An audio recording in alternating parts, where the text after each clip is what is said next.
And then we'll see in chapter 4 here that even he felt weak and inadequate, and so clearly here in chapter 3, it's saying the same thing about Joseph Smith. He wasn't perfect. He was a man. He had to struggle through to learn. One of the things that's interesting about the Lord is we have a tendency to think that because somebody has received authority or a special calling, like they're automatically endowed with all knowledge and that they should be able to interpret or act or say or do things perfectly. That's not the way the Lord works. He always allows the struggle, right? He always allows that progression to happen. There's no shortcuts, right? And that is incredibly important for us to understand is out of weakness, he shall be made strong, which is exactly that. The struggle is part of gaining the strength, figuring out, wading through tribulation. I mean, that is part of becoming who the Lord wants us to become. So apply that to your own life. Like, it's okay that you may be struggling. It's okay that you may not understand everything right now. If you struggle correctly, there is strength. There is a lot that will come out of that. The Lord can use that to enhance it, to bless you, and to magnify you. And a lot of critics of the church and of Joseph Smith, right, they immediately just go to point out his weaknesses. Yeah. And they say, well, he can't be a prophet if he's not perfect. Yeah. That's essentially the argument they make, which is silly. Yeah. Because there's no biblical principle for that to be the case. I mean, if you look at the prophets of the Bible, not perfect. Yeah. I mean, very successful in their callings, but had trials, had tribulations, and had weaknesses, did things wrong sometimes.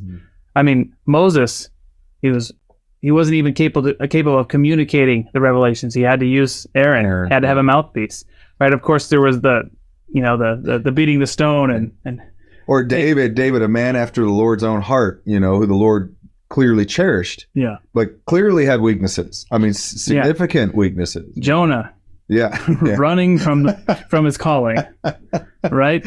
I mean, that's about I mean, there's so like the benchmark of prophet is not that you're perfect or that you're strong when you're called.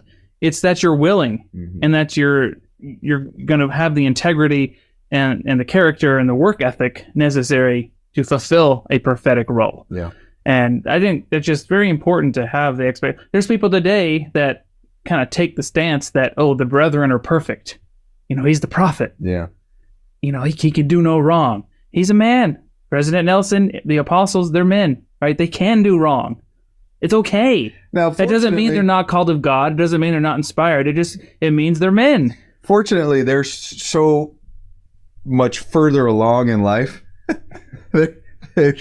They've been able to. They've had more of an opportunity to work through a lot of these weaknesses. So it is hard for us to look at him and say, "Oh man, he's got weaknesses," because they've been polished a little bit more, and that's a good thing. That's not a bad thing, but that certainly doesn't mean that they don't still have things they're working through.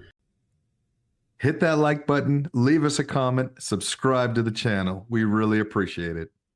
They may seem like little things, but liking, commenting, it helps the algorithm push our content out to more people. So it's our small way of sharing the gospel in a social media age.